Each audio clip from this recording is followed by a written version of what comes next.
The Jehovah's Witnesses are a far more subtle cult in many ways than Mormonism, but their ideas will be recognizable to you if you've come this far in the series. The Jehovah's Witnesses were founded by a man called Charles Taze Russell in the late 19th century, and the first thing to say about him is that he believed that lying was a good thing if the end justified the means. This has been a recurring theme throughout the series that we've seen in relation to Plato, Islam, and the Illuminated Masons in particular. Their own publication, the Watchtower magazine, stated on May 15, 1960 that the scriptures justify the war strategy of hiding true facts from the enemy. The following month, on June the 1st, 1960, it repeated the idea, saying, as a soldier of Christ, he is in theocratic warfare, and he must exercise caution when dealing with God's foes. Thus the scriptures show that for the purposes of protecting the interests of God's cause, it is proper to hide the truth from God's enemies. Because Jehovah's Witnesses don't believe anyone outside of their cult has true salvation, that means that Christians are included along with the enemies of God in their eyes. That means they believe it is acceptable to lie to us if the end justifies the means. This instantly removes any weight we may have otherwise given to their words, and we have to instead look at their actions, ideas, and symbols for the truth. Charles Taze Russell was a member of a Congregational church as a youth, but in his teens he lost faith and, hungrily, he began investigating the heathen religions in search of the truth on God's purpose and man's destiny. He picked up many occult ideas and intermingled them with his own faith, and also gained a number of Masonic friends. Although there is much debate about how involved he was with Freemasonry and whether he was a Mason himself, what is clear is that he exalted Masonic beliefs and used occult images in his own publications. In a discourse he gave in 1913 called The Temple of God, he said, I am very glad to have this particular opportunity of saying a word about some of the things in which we agree with our Masonic friends, because we are speaking in a building dedicated to Masonry, and we are also Masons. I am a Freemason. I am a free and accepted Mason, if I may carry the matter to its full length, because that is what our Masonic brethren like to tell us, that they are free and accepted Masons. That is their style of putting it. I trust we all are, but not just after the style of our Masonic brethren. We have no quarrel with them. I'm not going to say a word against Freemasons. In fact, some of my very dear friends are Masons, and I can appreciate that there are certain very precious truths that are held in part by our Masonic friends. I have talked to them at times, and they have said, how do you know about all of these things? We thought nobody knew anything about these things except those who had access to the very highest logic. Russell went on to use a Masonic name for God, saying, I had been in conference with the great master workman, the Lord himself, and I have secret information. And so, if we talk to our Masonic friends about the temple and its meaning, and about being good Masons, and about the Great Pyramid, which is the very emblem they use, and what the Great Pyramid signifies, our Masonic friends are astonished. We are going to discuss free and accepted Masonry, the Bible Masonry, my dear friends. In both those quotations, his Masonic friends seem surprised that Charles Russell knows the same information they do. This goes further when Russell says, you know our order is so secret we cannot know each other always. Is that not wonderful? I find that it is so with Masons also. Many Masons shake hands with me and give me what I know is their grip. They don't know me from a Mason. Something I do seems to be the same as Masons do. I don't know what it is, but they often give me all kinds of grips and I give them back. Then I tell them I don't know anything about it except just a few grips that have come to me naturally. Russell seems to be saying that somehow he knows about Freemasonry, but he doesn't know how he knows. It just comes naturally to him. But he then goes on to say that he, in fact, knows more about occult things than Freemasons themselves do. Do our Masonic friends understand something about the temple and being Knights Templar and so on? We more. This next quotation from that discourse is very telling indeed. Blessed are your eyes, for they see. Not everybody has the hearing ear and the seeing eye. It is only those who have come into this divine Masonry that have the spiritual insight and the spiritual guidance, and may know the things that are freely given to us. It is something that is freely given to one class and not intended for anyone else. Russell therefore had no problems in his followers joining Masonry, saying, If you feel that you want to become a member of the free and accepted order of Masonry and do not feel free and Masonic enough as a follower of Christ, God bless you. Use your own judgment. That is yours to decide, not mine. Finally, he said, so you and I as under-Masons are waiting for the return of the Master Mason. Therefore, we are unsurprised when we find this winged sun disk symbol which was prevalent on early Watchtower publications.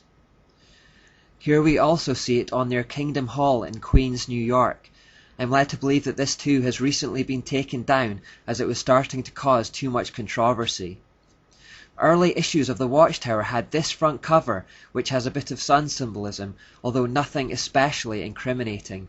The Watchtower with the illuminating light coming from the top also hints at the old Babylonian tower theme, but it's presented as a kind of lighthouse rather than a ziggurat. This seems to me to be the subtlety of the Jehovah's Witnesses.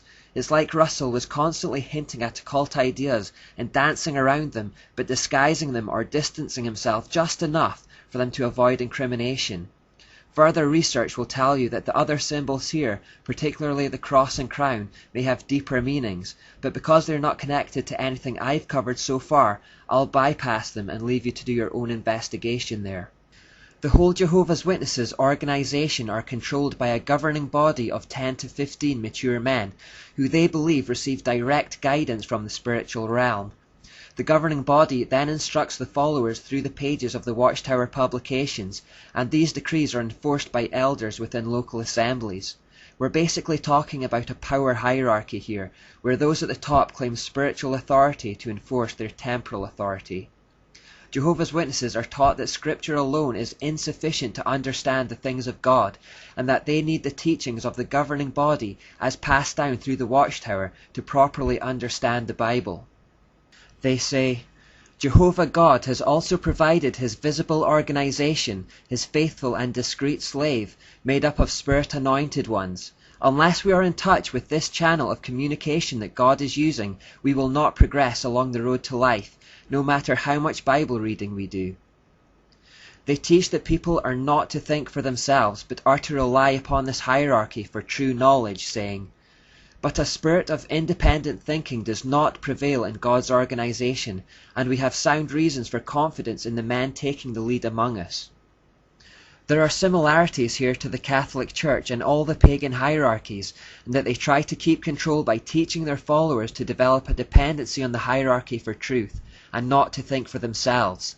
Also, like Catholicism, they strengthen that control by saying that if anyone goes against their teaching, they will be removed from the fellowship and therefore will lose their salvation. The use of guilt and fear to control the followers is enough to keep them towing the party line. Anyone who has tried to leave will know how controlling an organization it really is. Jehovah's Witnesses are also expected to spy on one another and report any misdemeanors to the elders. If they don't, they run the risk of being disfellowshipped themselves. People can be disfellowshipped for such things as speaking to a disfellowshipped person and reading material that hasn't been approved by the governing body. So in that we see the same old attempts to keep a firm grip on the information flows. Those information flows say that Jesus Christ is not God. Jesus Christ is a created being. The Archangel Michael is a god. That Christ's body was not resurrected, and that the Christian Church is not preaching the gospel. Why do the Jehovah's Witnesses have so many doctrines that are in common with the doctrines of demons? Well, as I mentioned, their governing body believes it is experiencing direction from the spiritual realm. They believe that direction to be angelic. Vindication, Volume 3 says, the heavenly messengers are angels of the Lord, now used by the Lord in behalf of the remnant. These angels are invisible to human eyes and are there to carry out the orders of the Lord. No doubt they first hear the instruction which the Lord issues to his remnant, and then these invisible messengers pass such instruction on to the remnant.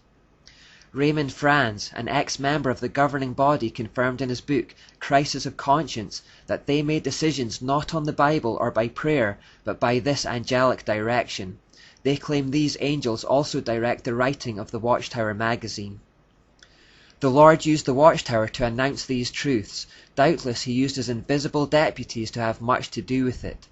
On top of this, they practiced necromancy, communication with the dead, as they claimed that Charles Russell continued to contact them after death to guide the organization. Though Pastor Russell has passed beyond the veil, he is still managing every feature of the harvest work.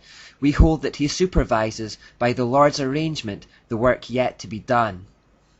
Also, hence our dear pastor, now in glory, is without doubt manifesting a keen interest in the harvest work, and is permitted by the Lord to exercise some strong influence thereupon. The Watchtower has made numerous false prophecies and set wrong dates that have come and gone.